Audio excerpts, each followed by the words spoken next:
ลำปอหอกหมดเดียวหมอจึงหือจังปิ่นไหลเฮอลำคืนในทุ่งก้อนคงกลาง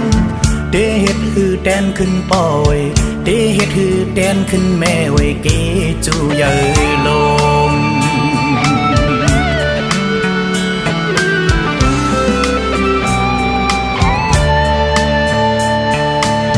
คนโหลำปอหอกหมดเยาหมอจึงหือจังปิ่นไหล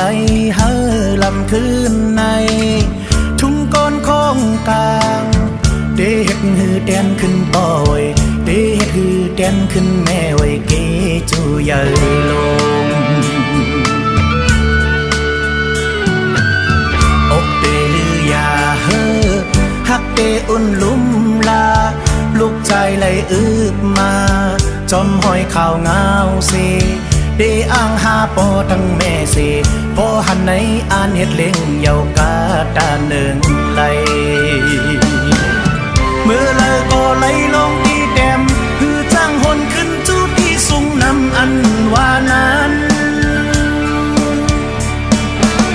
เอาไฟเสเคยให้คำหนึ่งไม่เจอเสเคยสีอีกหนึ่งโผลไฟหลังคื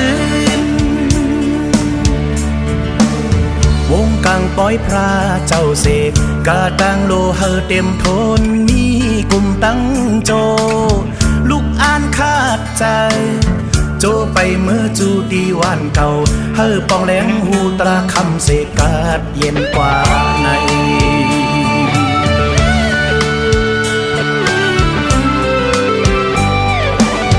สัมสราในหึงนานป้นนาเพอก็พี่น้องเคอเลี้ยวปานป่อแม่เอ้ย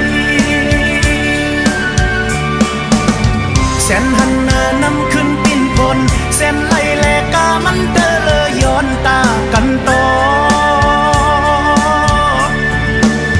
วงกลางปล่อยพระเจ้าเสกาตังโลเฮอเต็มพลมีกลุ่มตั้งโจลูกอ่านคาดใจโจไปเมื่อจูดีวันเก่าเฮอปองแหลงหูตราคำเสกาดเย็นกว่าใน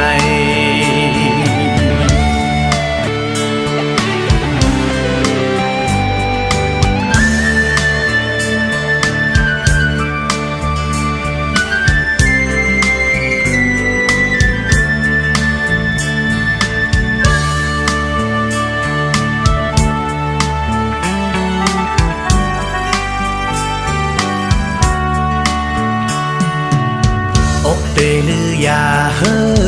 ฮักเตอุ่นลุ่มลาลูกใจไหลอึบมาจอมห้อยข่าวเงาเสเดอ้างหาปอดังแม่เสปอหันในอ่านเฮ็ดเล่งเยาวกาตาหนึ่งไหลเมื่อไหลก็ไหลลงที่แดมคือจ้างหนขึ้นจูดีสูงนำอันว่านั้นเอาไฟเสกเคยให้กันหนึ่งไม่เจอเสกเคยสีอีกหนึ่งโหนไฟหลังคืนคนโหลำปอหอกหมดเยาหมอจึงหือจังปิ่นไหลเฮอลำคืนในทุ่งก้อนคงกลางเดเฮ็ดหือเดียนขึ้นปอยเดเฮ็ดหือเดียนขึ้นแม่ไว้เกจูเยอโลกลางเดเฮ็ดหือเตียนขึ้นปอยเดเฮ็ดหือเตียนขึ้นแม่ไว้เก